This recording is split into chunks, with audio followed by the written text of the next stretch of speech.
Oh, sorry. I'd like to go to school in Illinois and possibly go to Northwestern University to study communication sciences because I want to be a speech pathologist. Cool. All right. Excellent. Thank you so much. Hi, everyone. It's an honor to be here as a student of the month for you guys. I'm Alyssa Shaya. I'm a senior at Michigan City High School. I'm also here, student of the month, just like Maddie. I'm hoping to study pre-law at the University of Notre Dame. I just actually applied restrictive early action this last week, so looking forward to that. I'm also involved in a lot of stuff at Michigan City. I'm the president of Student Council, the liaison of National Honor Society. I'm in Rho Kappa History Honor Society and Foreign Language Honor Society. So yeah, that's pretty much it. What foreign language study? Spanish. Very cool. Thank you. Welcome to Rotary. All righty. Well, we have let's do good of the order. But since we're approaching Halloween, when you do your contribution, say this thing you want to say, tell us what your favorite Halloween costume was as a child, if you did trick or treat. So we're going to start with the Reverend Dennis Carroll. What is it you want to know now? Good of the order. Good of the order. Anything you want to share? Yeah. And what was your favorite Halloween costume when you were a child? Before you caught COVID? Oh, yeah. My favorite costume was a cowboy jean tree. Yay. Okay. You want to know something else? Sure. What do you have? No, I haven't got any. Anything to share? I see $1 in your hand. I'll take it. Mike, will you collect for me? Okay. Favorite, good of the order and favorite Halloween costume. I'll go first since I'm right here. Hello, my name is Mike Hackett. I used to be a Rotarian. I think I'm still on the list, so I guess I still am. I'll give $20. It's great to be back. Sorry I've missed. I am still doing my thing, so I am coordinating ham and turkeys for Salvation Army this year. I will get with Jenny Lee very soon and get a sign-up list for bell ringing. So I am still doing my things.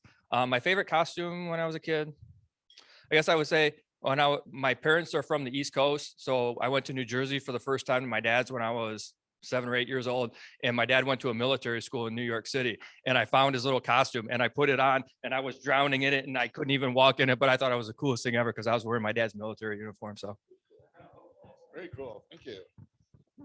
Doctor? Here you go, Mike.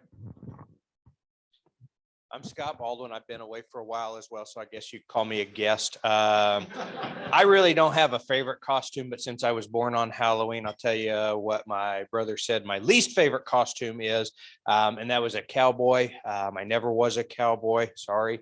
That's what he was supposed to be in 1974 when he didn't get to celebrate Halloween because I was born.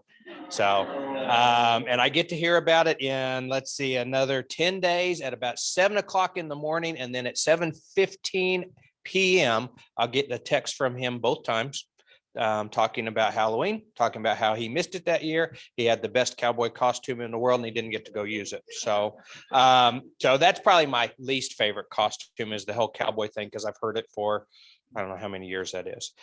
Good of the order. It's nice to be back. You guys probably won't see me for a while.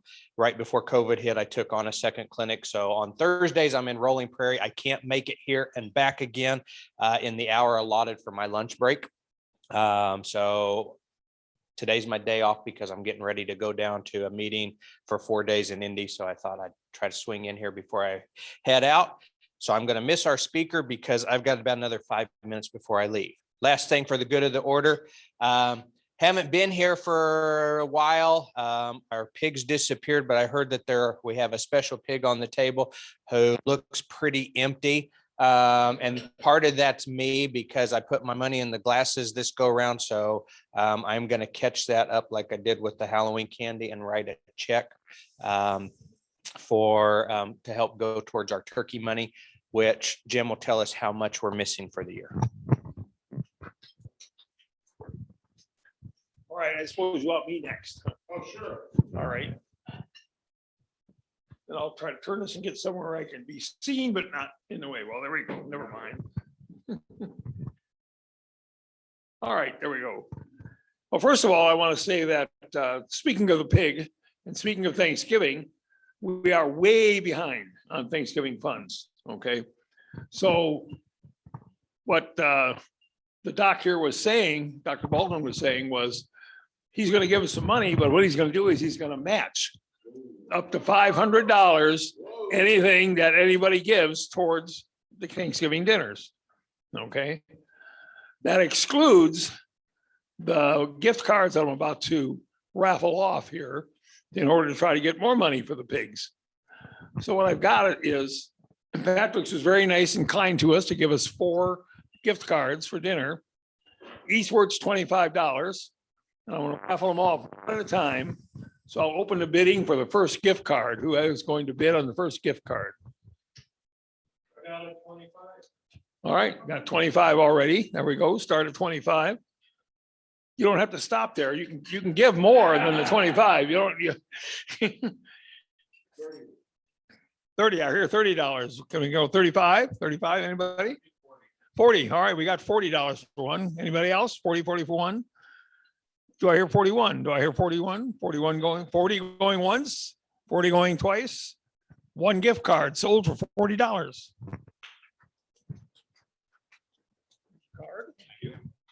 Gift card number 2. $25. We got a good start for $25. Can I hear 26? 30. We got 30 again. Do I have 35? $35?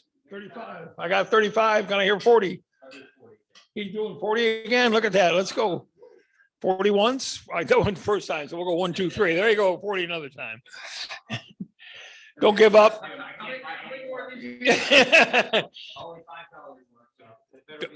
Don't give up. We've got 2 more to go here. Do I have another opening bid? 25. Do I hear 30?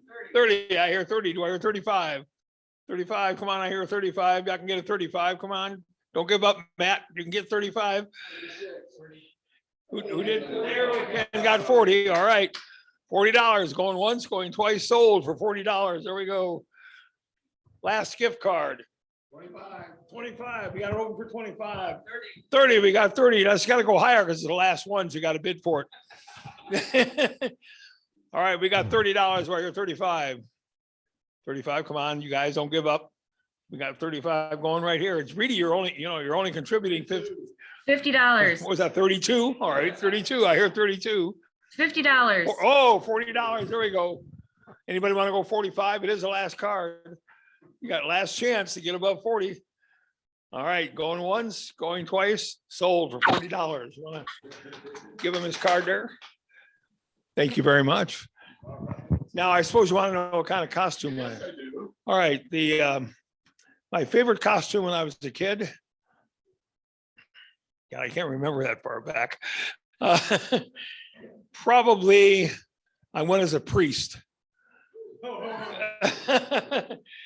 First time I ever got that close to God. So, so let's go that way. All right. And for good of the order, just glad to see everybody back and we're trying to get the club going again. So thank you. Maggie.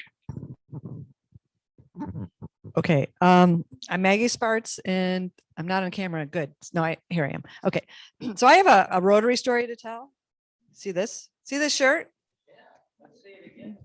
Right there, Rotary. But my own from anyway, from a member over there. And Jessica, thank you. I have jet lag. I seriously have jet lag. So just got back from Italy. So my husband and I were walking around in the small town in Recco on the coast of northern Italy. And we were getting hungry. So we walked and just didn't find, we were just in a part of town where there wasn't a restaurant. And then we saw this restaurant that it looked in a really old building or whatever. And so the host came to the door and to let us in, and everybody wears masks there too, by the way. They're very compliant, which was great, because nobody there wanted to go back on lockdown, and they were very happy to see tourists again from the USA. They tend to get a lot from Asia and places like that, but there weren't that many because they're not allowed in yet. So anyway, we sit down and the host is there. He's about your height, Matt, and he's staring at my chest.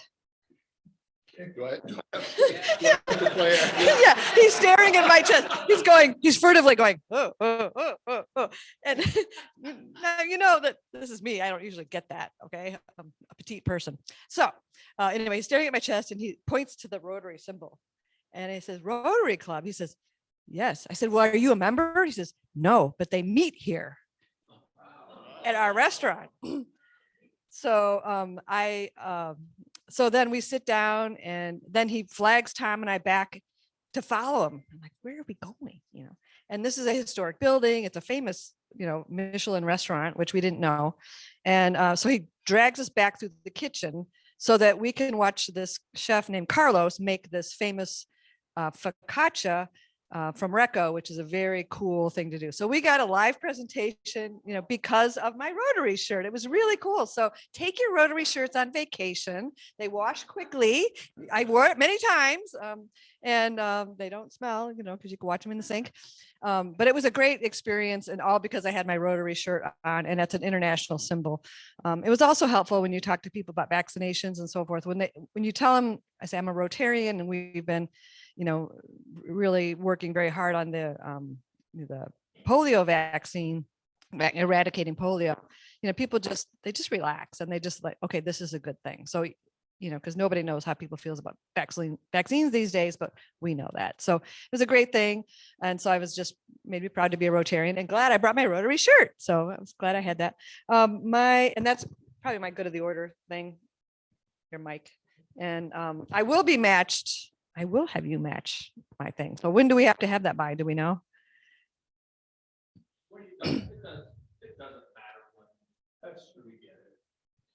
Okay.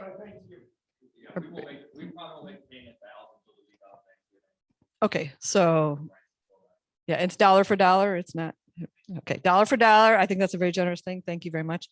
And my favorite Halloween costume, because I can't, we had 5 kids. It was like you grab a towel or a sheet at the, you know, that was like what you did, right? But my favorite costume that I actually made a Davy Crockett costume for my youngest son, and it took me 8 hours because I really forgot in high school I learned how to sew there, and I really forgot. But it was great, so we had fun with that. Here you go, Matt. Thank you so much. All right. Guest speaker, what's your favorite costume? Oddly enough, I just posted on Facebook about this about an hour ago. Like, no joke. Yeah. So 4 years ago, after my daughter was born, I got a League of Their Own get up, and I was the coach, and she was one of the players, and it was really great. It was really executed well, and she was adorable, and so was her dad. So. Thank you, Matt. My name is Pat Donahue, and I think I joined the Rotary Club in 1973. But anyway, I've got $20. I'm going to make an announcement. My brother's son, Liam Donahue, and his wife just delivered their first child, a little girl named Esme Virginia Donahue, and she is 4 weeks premature. But mother and baby are doing fine, so we're happy to have that addition to the family. And my favorite Halloween, I've been a sailor most of my life. My favorite Halloween costume was a pirate. I can't think of any of my favorites, so I'll just say that this year I'm going to be taking trick-or-treating the cutest little butterfly you've ever seen. I do have a club announcement to make, so I'll pay $1 for that. Apple dumpling this year. Just a reminder that we're doing it a little bit different. We always go in the spring to talk to the 3rd grade classes, but last year we missed the 3rd grade classes, so we're talking to the 4th grade classes as well. Do you guys remember apple dumpling in 3rd grade? Were you Michigan City for 3rd grade? I'm just always curious. Okay, never mind. So in the fall, we're going to be going actually the first week of November to the 4th grade classes. I should have the schedule hopefully tomorrow, and I'll get it to Jim. He'll put it on the website so we can all sign up to take a shift. Either 1 or 2 of us can go. Mike is getting the books, and he's going to be giving a refresher next week on how to present apple dumpling. That's his specialty. The only costume I can remember is a hand-me-down Raggedy Ann costume from one of my cousins. And I think probably 7 of us wore it in different years. So it was pretty raggedy. I did. That was like the only extra thing. It was like, here, wear this dress. Cool. And then I have a bunch of announcements. So kettle kickoff is November 4th. Please plan to attend McDonald's on Franklin, 7 to 10. Program begins at 8. Our campaign chair this year is the the Campbell family, Chief Dion and LaRonda, which we're really excited about. And then what else do we have? Oh, bell ringing. Please sign up, register to ring.com. You need volunteer hours? Yeah. Yeah. Awesome. Awesome. Thank you. Yeah.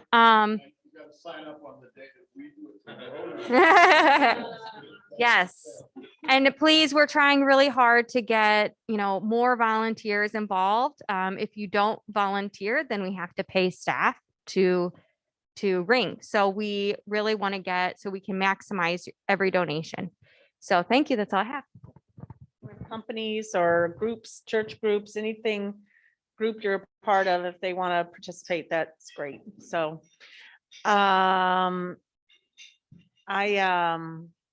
costume. I don't remember any costumes. So I just don't remember them. But my best parent tip is go buy costumes the day after Halloween and give them to your kids for dress up play for Christmas. That's my greatest parent tip around Halloween. So anyway, and here's. I'll put this. I think we got an idea going here. Since bell ringing, we have our own day and we always struggle to find people to ring for us, or they say, I'm going to be out of town that day. I think the new rule for this year is going to be you either sign up to ring or you sponsor a bell for a day. Yeah, there you go. There you go, Mr. Scott. Oh, my costumes. Well, I always envisioned the ghost costume where you could really hide and change your image. And talking about Rotary International, I was in a Rotary meeting on 9/11, and they were introducing the new euro currency because we had a banker in that. I worked for a German company, but it was an interesting day because my daughter worked for the company where the first plane hit. But she worked out of Chicago and wasn't there. But that was an interesting day, but that's enough of that. Mr. Garrett. Thank you. I have 2 that strike my memory, and the first one is probably my least favorite because I was actually leftovers once. It was not a fun. I hated that costume, and my mom thought it was the funniest thing ever, and I think it was just she forgot to buy something. But my most recent favorite is my now wife. We were dating at the time, went to a Halloween party, and we were Google Maps, and it was the simplest thing in the world. It was literally a shirt with yellow duct tape that we wrote street names on, and everybody loved it. So if you're ever like in a pinch, yellow duct tape and a shirt near Google Maps. So. Am I going? I'd probably say my favorite costume was the one that I threw together last minute and it still ended up turning out good. And it was a scarecrow. And I managed to find like a little pipe at like the dollar store somehow. And it turned out cute. So I was happy about that.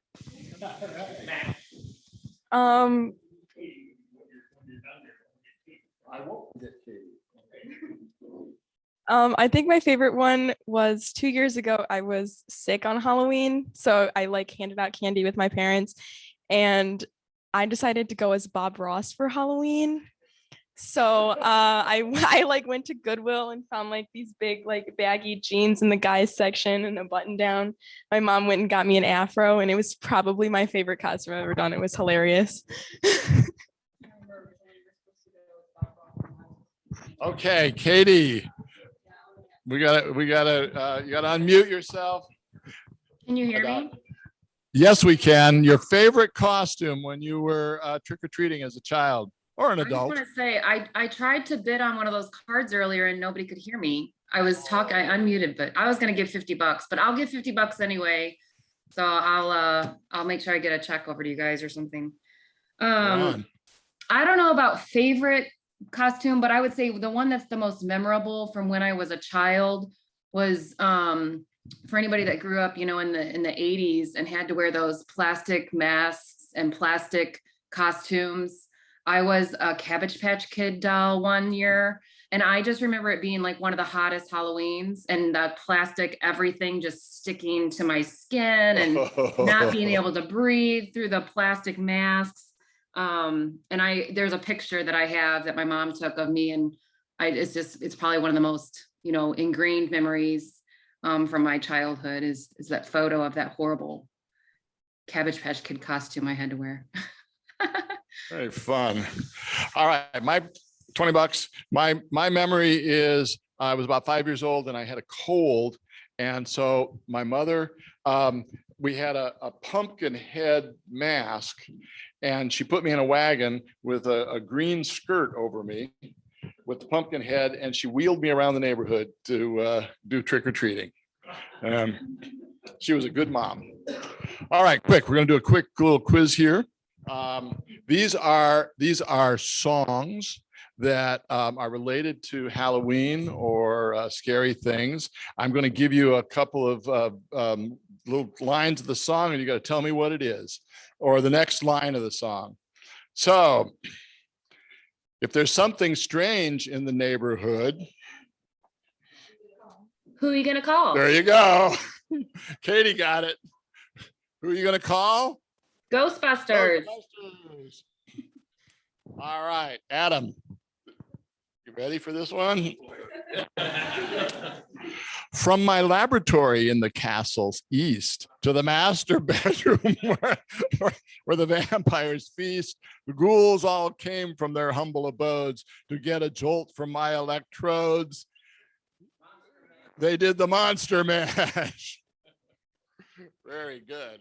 Okay. It caught on like in a flash. They did the Monster Mash. It was a graveyard smash. All right. I don't know. This one might be a little obscure for you. It's not quite your generation. We'll see. It's a jump to the left and then a step to the right. Bring your knees in tight. And that really drives you insane. Yay. You care to demonstrate? Yeah, there you go. I was saying,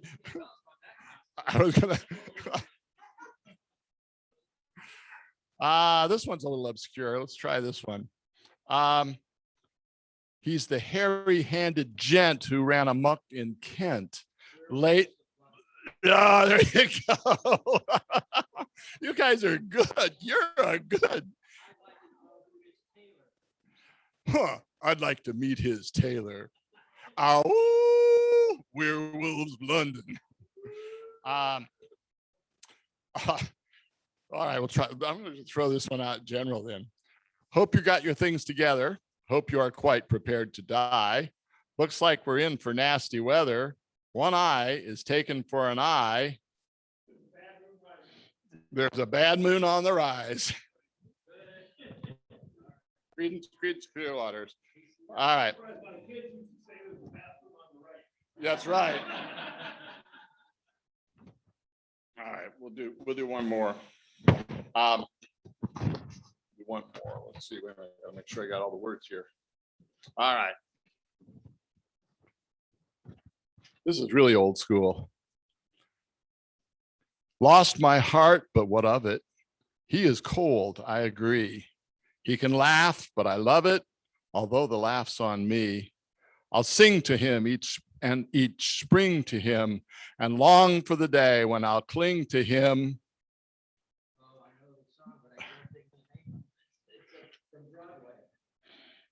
It's actually an Ella Fitzgerald song. Uh-huh.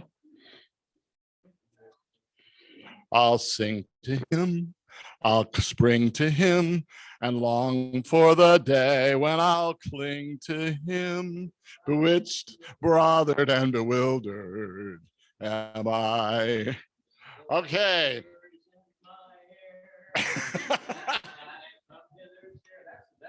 There we go. Okay, thank you, everybody. Have a wonderful day. We'll turn this over to our president. Thank you, sir. I'll take this opportunity to first of all say that Pat Harris, who won the Queen of Hearts last week, won $134. But she's not here this week, so it's down to 130.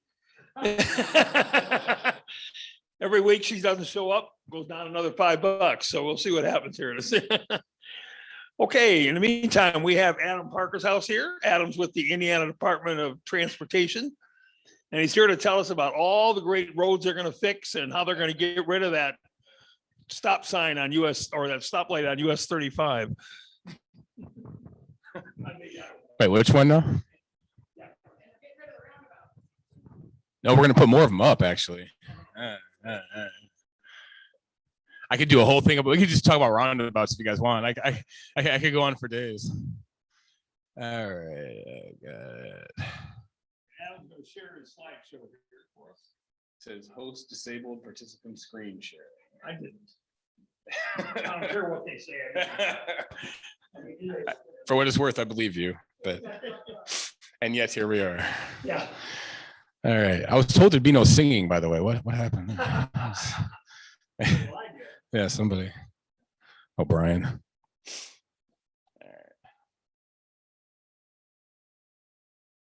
So anyway, while that's happening, so yeah, my name is Adam Parkhouse. I am the Director of Communications for INDOT's Northwest District, based in LaPorte. Many of you I recognize from my former life at the News Dispatch as a sports writer and then managing editor before I moved on to INDOT. No, you don't want to. Yeah.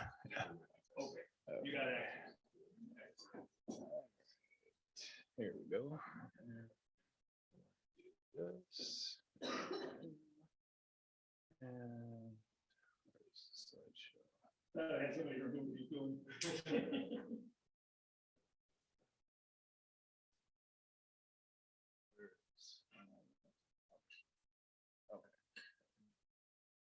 Okay. Yeah, so happy to be here today. Thank you for having me. I think I've been here about once a year for the last few years since I went over to INDOT. It's been a great place for me to work. I really enjoyed it. I really enjoyed the work I do. I've become sort of a transportation geek. Give O'Brien crap about roundabouts all the time, which she really enjoys. We're going to convert her one of these days, whether she likes it or not. Okay, so Indiana Department of Transportation, what would you say you do here? Just shout it out. What do you know about INDOT? What does INDOT do? What do we do? Plow the roads in the winter. That's right. Anything else? Patch them in the spring. That's right. Exactly. That's right. Rinse and repeat. We rebuild the roads. Yeah, Maggie. We do. That's a wonderful plug. We're going to get to that at the end, actually. Yeah.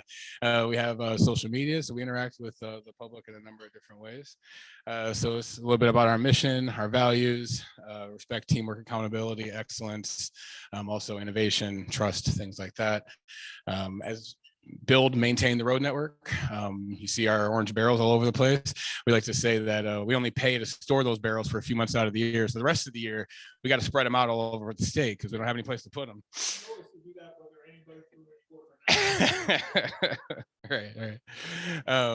So this is kind of how we're divided up. You are in the LaPorte district here, and then obviously we have sub-district offices in Fort Wayne, Crawfordsville, Greenfield, Seymour, Vincennes. Sometimes you'll see those referred to by their directional names. So ours is the Northwest District, Northeast, and so on.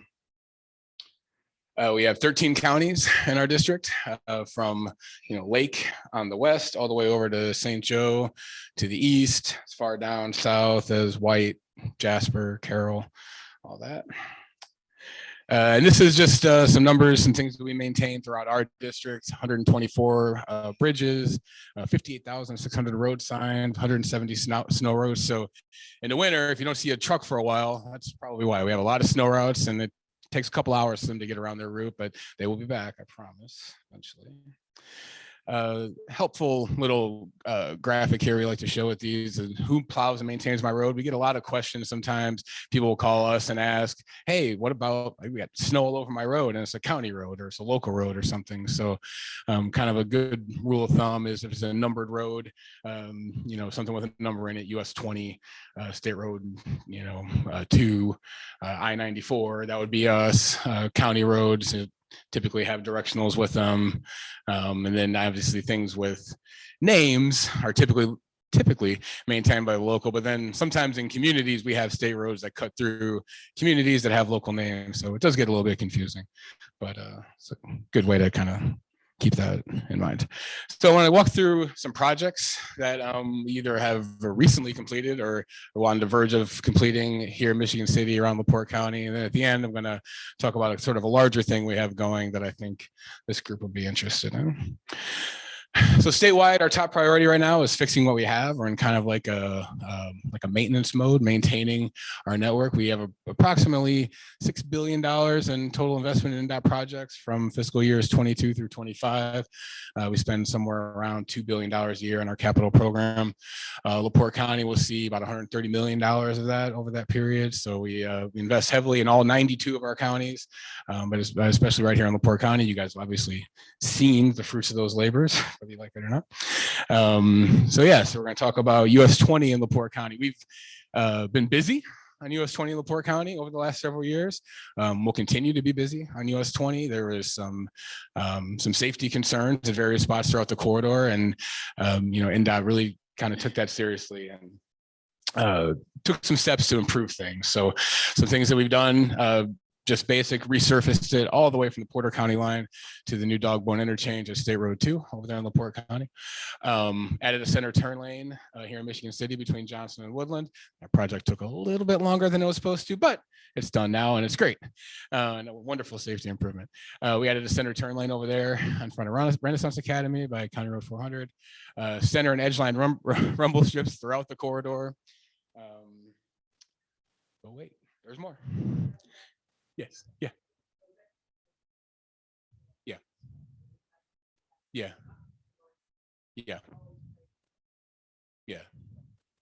For sure. It's been when that school was first went there, I think they had 20 students or something, and wasn't a whole lot of traffic coming in and out of there. But as they've grown and grown and grown, they really kind of outgrew their location to some degree, and so something had to be done. And so technically that lane is for County Road 400, but because of the school, we backed it all the way up. So in the center turn lane world, we have more coming actually. So this might be a little hard to see from your seat, but I can always send this to you if you're interested. We're going to add center turn lanes at other locations kind of throughout this corridor. So there's one on from US 30 East connecting over to County Road North 400.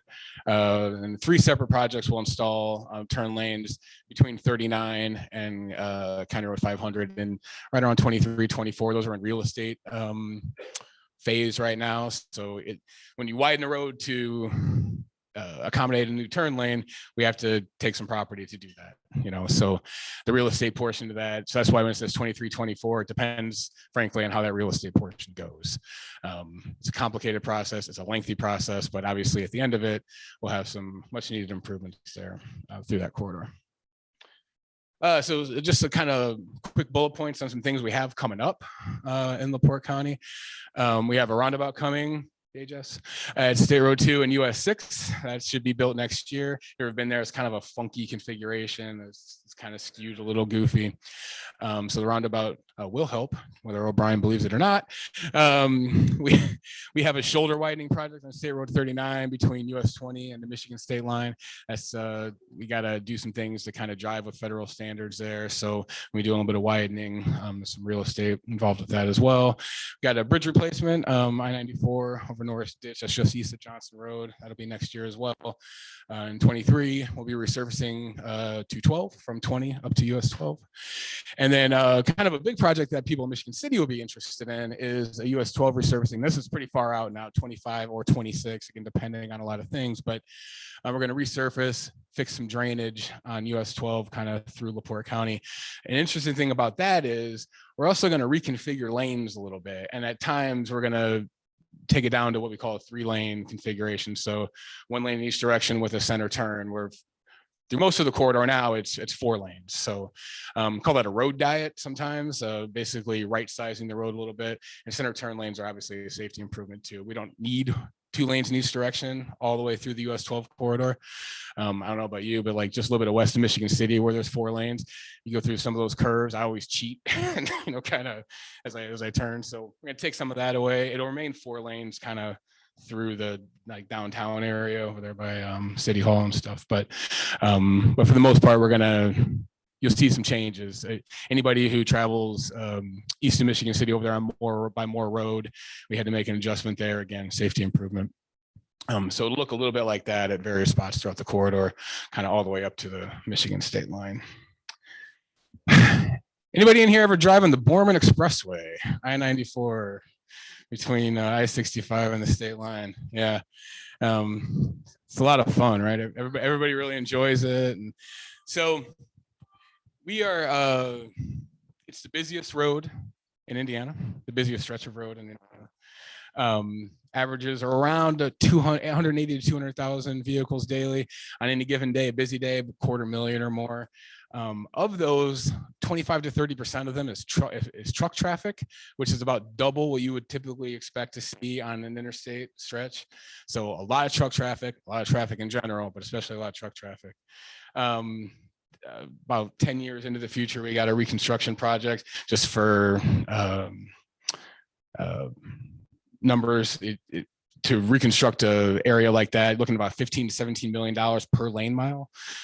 Very expensive, but obviously it'll be needed in about 10 years. We have a lot of work out there all the time. We have capacity problems out there, right? You have a crash and all of a sudden things back up for miles and miles and miles. So what we're trying to do as an agency is trying to figure out how do we get the most out of this asset. We could add a lane in each direction, not very easily. Frankly, a project like that, if you go from I-65 to the state line, $1.5 billion probably, which I mentioned our capital program in any given year statewide is about $2 billion. So if you have $1.5 billion for one project, that's a lot. Not to mention displacing all these homes, and it'd be a nightmare. So what do we do? So we come up with, we are doing a study, it's called a PEL study, a planning and environmental linkages study. It's kind of the hot new thing in the industry. It's actually INDOT's first such study. And what it does is a project has several stages. It has planning, environmental, and then implementation or construction. So what the PEL tries to do is blend planning and environmental a little bit because they really need to go hand in hand more often than they do. And it's hyper focused on public involvement. We've had a lot of public involvement on this effort so far. In fact, just 2 days ago, and there's a virtual public meeting tonight, actually, on our efforts here. So what we're doing is studying TSMO strategies for the Borman. And what that means is, it's a fancy, funny little acronym, means Transportation Systems Maintenance and Operations. So some possibilities here include things like hard shoulder running. So basically we would beef up the inside shoulder and make it available as a lane of travel. Not always as a lane of travel, make it available during peak times. There's a crash, rush hour, whatever. We have an option to put traffic on. Ramp metering, you ever drive in Chicago, maybe you've come across this. It basically regulates the flow of traffic from a ramp onto the main line. Variable speed limits, I'll show you an example of that here in a moment. Lane control, queue warning, things like that. These are all strategies that we're looking at with a consultant of ours named Parsons, a great group, really bright people. And they're trying to figure out how can we squeeze the most out of what we have on the Borman, because widening it is frankly probably never going to happen in any of our lifetimes just because of the cost and all the problems associated with doing that. So we developed a website up there, indianaflexroad.com, a really good resource that our consultant has put together. I would encourage you to visit that. A lot of materials on there. But this is a little bit of kind of what we're looking at, right? So this is I think it's M23 up in Michigan. And this kind of has it all, right? So you put up these gantries and you see this green arrow that points down. That's to a hard shoulder that is able to be used as a lane of traffic. And I mentioned variable speed limits. That's what this is. The goal there is to, if there's an incident, say 10 miles ahead, we need to start slowing traffic down farther back, because it happened. I'm sure it's happened to everybody in this room, right? You're zooming along on I-94 at the posted speed limit, obviously of 60, 65 miles an hour. And all of a sudden you almost literally hit a brick wall. Everybody stopped because there's an incident ahead of you. What we want to do is try to prevent that. So maybe back farther, we would have these signs up and it would say, you know, crash ahead on a sign like that, and 35 miles an hour. We want people to start slowing down so that we don't have secondary incidents at the back of that queue. Really big safety measure. So these are all the kinds of things we're looking at here that we think can help on the Borman. We're starting to get some numbers that are rolling in. We think we can shave, you know, roughly 7 or 8 minutes off of the typical time that it takes you to go from I-65 to the state line with some of these measures. Increase safety, obviously. Still early on, but you know, it looks promising here so far. As I mentioned, we've been holding public involvement on this throughout the year. We're going to have more to come in the spring as these strategies get to be recommended, and then NDOT will select what it is that we want to do. Recommendations will be coming in 2022. The total package of remedies here could be in the neighborhood of $100 million. Again, it depends on what we choose, but at the same time, $100 million versus $1.5 billion, pretty big difference. Targeting construction in 23, 24, again, dependent on a lot of different factors, including what package of strategies we choose, if any. And it's possible we get through this at the end, we say, well, it's not worth the bark isn't, you know, it's not worth the dollars that we're going to paid in terms of safety and mobility. But we need feedback, and we've been doing, like I said, public involvement on this, and you know, a little sparsely attended. The people that come are lively, of course, but indianaflexroad.com, there's an opportunity to interact with the project team there.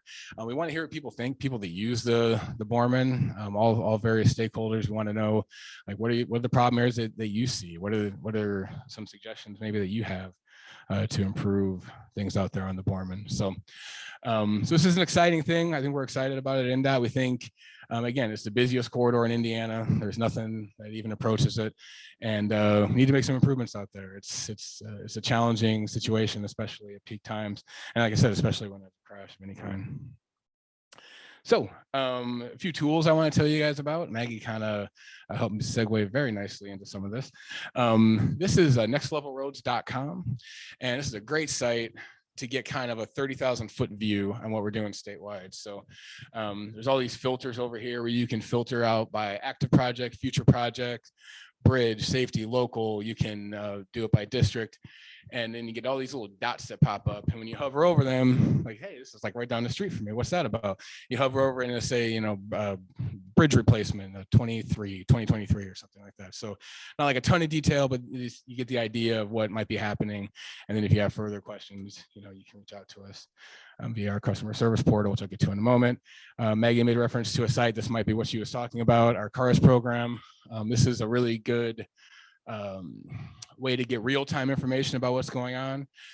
During the winter, you'll have road conditions on here too. So we try our best to keep that updated. So some of these rural roads, especially during a winter storm, might be a little dicier because obviously we focus on the most heavily traveled roads. Where construction projects are happening, that's what all these little markers are, where roads are closed.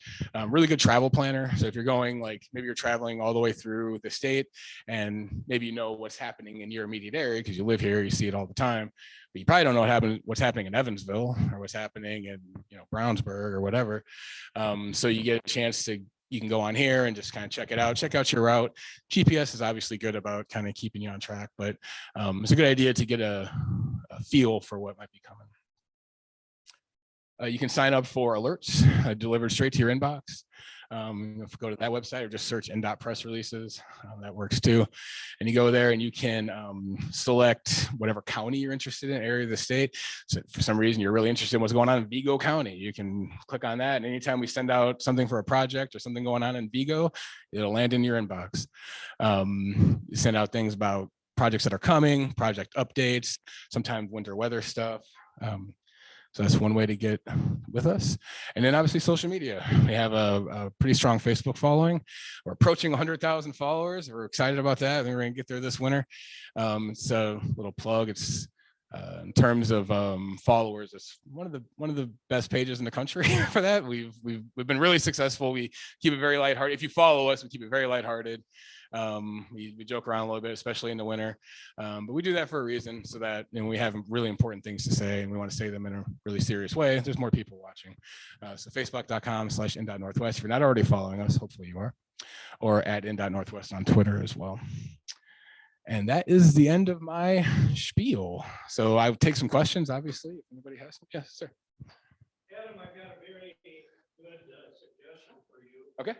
I travel 5,000 miles a year on my bicycle. Uh-huh. Some of the road shoulders are really getting nice. I did a charity ride from Cherville to Fort Wayne, 130 miles, and I got 4 flats. Oh. Sweep those shoulders. Yeah. Yeah, so our maintenance crews definitely try to stay on top of sweeping those shoulders. Obviously, you encounter some areas or maybe we haven't been that successful, but what I will say is if you ever do encounter an area like that needs it, we have a customer service line, 855 NDOT for you. I actually thought I had a slide in here on that. I apologize, but call those issues in, because a lot of times we don't know about them until somebody lets us know. We do our best to keep it. We have 5,000 lane miles is just our district maintains. So sometimes things like that slip by us. So. You swept yours the next year, and I had no. Oh, okay. Oh, got it. Very good. But yeah, no, I mean, obviously that's the kind of thing that happens, unfortunately. Yeah. When I asked you before, I really am curious. Yeah. I travel 35 between the Fort and Michigan City a lot. Yeah. And by the toll road. The temporary signal. Yeah. Yeah. The traffic signal went on one lane. Mhm. Looks like a truck hit the bridge or something. Yes. And so is that the toll road problem? Yeah. Is that a toll problem? So it's the toll road is handling the repair there. So when a beam got damaged, and so they had to wait for the beam to be manufactured, be delivered, for the contractor to be available to replace it.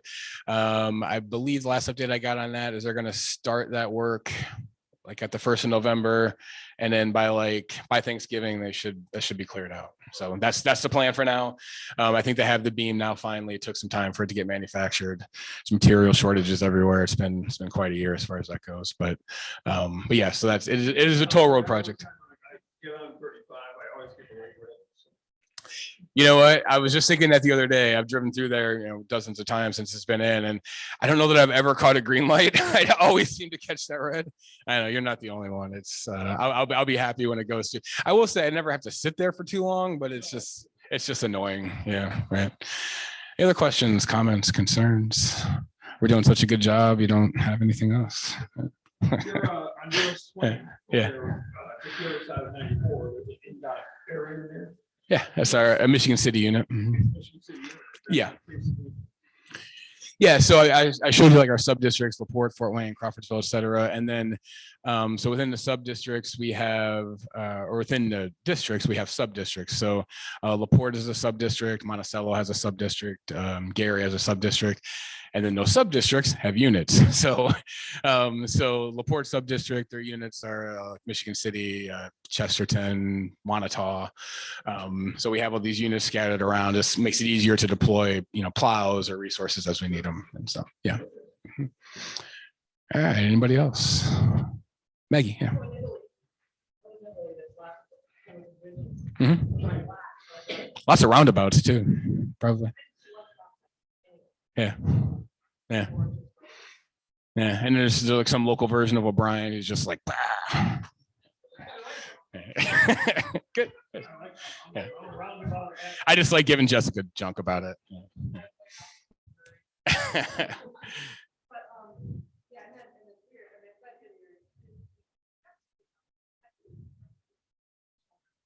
Yeah. Yeah. Yeah.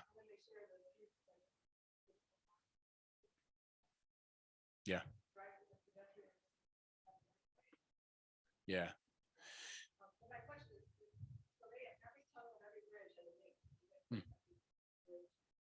So we a lot of bridges and stretches of road get named like in memorial fashion for, so every year the state legislature they get all these requests from people who are asking for a bridge or something to be named for somebody, usually somebody that's died recently, or a soldier or something like that. So a lot in that sense, yes, a lot of those get named. Locals a lot of times will name things. NDOT as a rule doesn't really do that, except for in those. But even that is like the legislature does it. We just kind of facilitate the process a little bit. We help the legislator, hold an event, to mark the occasion and things like that. But not really. I mean, so yes, but no. If that, so yeah, yeah, yeah, yeah, yeah. Yeah, that's interesting.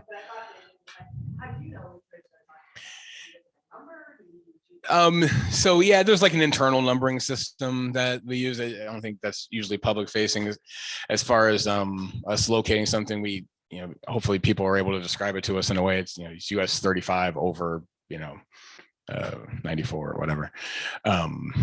But no, I guess it's probably not a bad idea, actually.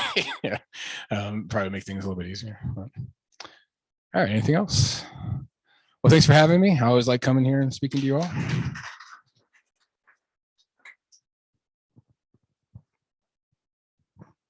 Okay, well, thank you all for coming. Remember, next week, no meeting at lunch. We're meeting at Leeds in the evening, okay? And so I'll see you then. Have a good time.